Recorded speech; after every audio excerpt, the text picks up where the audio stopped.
नमस्कार मित्रों, मैं एस्ट्रो वास्तु रिसर्चर हस्तरेखा रीडर से संजीव। आज का हमारा जो विषय है, हमारे जीवन का उद्देश्य क्या है, या हम किस भाव से या किस ऊर्जा से जुड़े हुए कर्मों को सर्वाधिक करने इस जगत में आए हैं, यही हम अध्ययन करेंगे। हमारे जीवन का उद्देश्य क्या है और हम किस क्षेत्र से जुड़े हुए कर्म करेंगे, इसका निर्धारण हम जन्म कुंडली या प्रश्न कुंडली में जो लग्न होती है उसमें सूर्य की स्थिति के आधार पर तय करते हैं कि हम किस क्षेत्र से जुड़े हुए या हमारे जीवन का उद्देश्य क्या है। लग्न भाव में अगर सूर्य हो तो हमें अपने व्यक्तिगत क्षेत्र में या व्यक्तित्व से जुड़े हुए विकास से संबंधित कार्य को करना हमारी इस जन्म में प्राथमिकता रहती है। हम उस परमात्मा प्राप्ति की या उस परमात्मा से मिलन के लिए पूर्णतः प्रयास करने की कोशिश करते हैं। सूर्य जातक को, लग्न को या जीव को उस परमात्मा से जुड़ने के लिए हमेशा जीवन को, उद्देश्य को पूर्ण करने के लिए प्रयास करने हेतु प्रेरित करता है। सूर्य अगर द्वितीय भाव में है तो हमारी आत्मा क्या करना चाहती है, या हमारी आत्मा का अटैचमेंट या हमारे आत्मा के द्वारा कर्म की गति का निर्देशन किस क्षेत्र में होता है, वह इस आधार पर निर्भर करता है। जैसे अगर द्वितीय भाव में है तो वह जीव अपने परिवार के लिए बहुत कुछ मेहनत करना चाहता है। वह अपने बोलने की आदतों में, अपने खान पान की आदतों में, अपने रिश्तेदारों की आदतों में रहना चाहता है, उनके बीच में अधिक से अधिक समय बिताना चाहता है और वहीं पर नाम कमाना चाहता है और उसी क्षेत्र के आसपास अपना जीवन व्यतीत करना चाहता है। और वह चाहता है कि मैं अधिक से अधिक अचल संपत्ति, स्थिर संपत्ति को संग्रहित करूं। यदि तृतीय भाव में अगर सूर्य है तो व्यक्ति अपने बोलचाल की बात, अपने आप को रिप्रेजेंट करने की जो क्षमता है और अपने आप को शो ऑफ करने की क्षमता, अच्छी से अच्छी मजबूत करने की क्षमता, लोगों के बीच में, पड़ोसियों के बीच में, भाई बहनों के बीच में अच्छी तरह प्रदर्शित करना चाहता है। आपकी आत्मा अधिक से अधिक कम्युनिकेशन के लिए लोगों से जुड़ना चाहती है, अधिक से अधिक लोगों से संपर्क करना चाहती है। यही आपकी आत्मा का इस जन्म में ध्येय होता है। चतुर्थ भाव में यदि सूर्य है तो वह चाहता है कि उसे माँ का सुख मिले, वह माँ से जुड़े और वह माँ की अधिक से अधिक सेवा करना चाहता है। तथा चतुर्थ भाव लग्न का सुख भाव भी है तो वह चाहता है कि उसे हर क्षेत्र में, भौतिक सुख सुविधा सब क्षेत्र में, जैसे ज़मीन का, जैसे वाहन का, जैसे खेत खलिहान का भी सुख मिले। तो वह चाहता है कि उसके घर हो, उसके मकान हो, उसकी ज़मीन जायदाद हो, उसके पास अच्छे से अच्छा फर्नीचर हो, उसकी प्रारंभिक शिक्षा अच्छी हो। तो उस हेतु आत्मा अधिकांश प्रयास करने का कोशिश करती है।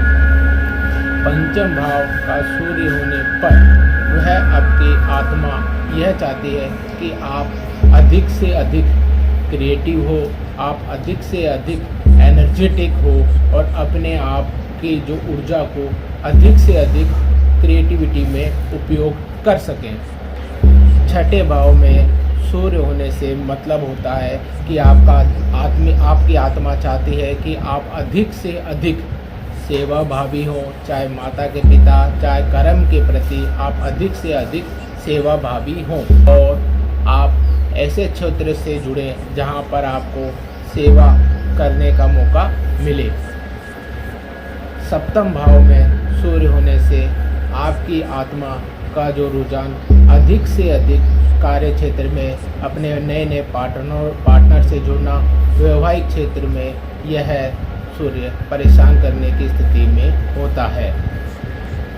अष्टम भाव में सूर्य हो तो आप छिपी हुई या गुप्त विद्याओं का अध्ययन करना आपकी आत्मा का रुझान होता है। आप तंत्र मंत्र शक्ति, पराविद्या, ज्योतिष व अन्य गुप्त या पराविज्ञान को समझने का प्रयास कर सकते हैं। उस तरह आपकी आत्मा आपको मूव या गति करने का या कर्म करने का प्रेरित करती है। नवम भाव में सूर्य होने पर आपकी आत्मा आपको धार्मिक कार्यों के प्रति अधिक से अधिक कार्य करने हेतु प्रेरित करती है, आपको धार्मिक यात्राओं के लिए प्रेरित करती है, आपको धार्मिक क्षेत्र में अध्ययन हेतु और बच्चों को या आपके अनुयायियों को धार्मिक क्षेत्र में अधिक से अधिक लोगों को मार्गदर्शन हेतु आपको प्रेरित करती है। दसम भाव में सूर्य होने पर आपकी आत्मा सामाजिक क्षेत्र में अपने सम्मान के लिए या राज्य सरकार से या सरकारी क्षेत्र से आपको सम्मान प्राप्त करने हेतु प्रेरित करती है कि आप अपने समाज में या आप अपने क्षेत्र में एक अच्छे से अच्छा सोशल स्टेटस बनाएं। एकादश भाव में सूर्य होने से वह आत्मा जीव को प्रेरित करती है कि वह बड़े भाई के रूप में या मार्गदर्शक के रूप में अपने मित्रों, अपने दोस्तों को अच्छे कार्य हेतु, सामाजिक कार्य करने हेतु प्रेरित करती है।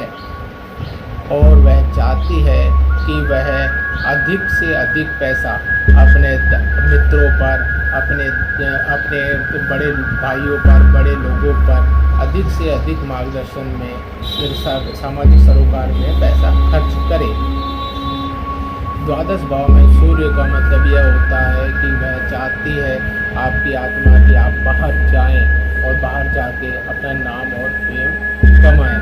साथ ही वह चाहती है कि आप मेडिटेशन करें, मोक्ष के उत्तराधिकारी बने, परमात्मा को प्राप्त करें। यहाँ मैं एक छोटे से सूर्य से जुड़े योग का भी वर्णन करता हूँ, जिसे जीवात्मा योग कहते हैं।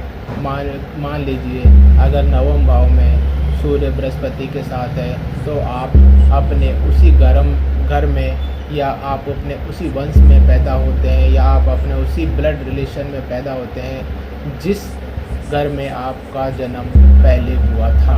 अर्थात अपने आप पूर्वजों के रूप में, आप इस पूर्वजों के अंश के रूप में आप वर्तमान में पैदा हुए हैं। ऊर्जा पैटर्न में सूर्य का स्तर सबसे ऊपर होता है। यह हमें आत्मिक ज्ञान को प्रेरित करता है। यह जिस भी भाव में हो, यह उस भाव के साथ साथ आपके आत्मिक ज्ञान को और बलीभूत होने को और वृद्धि करने के लिए प्रेरित करता है।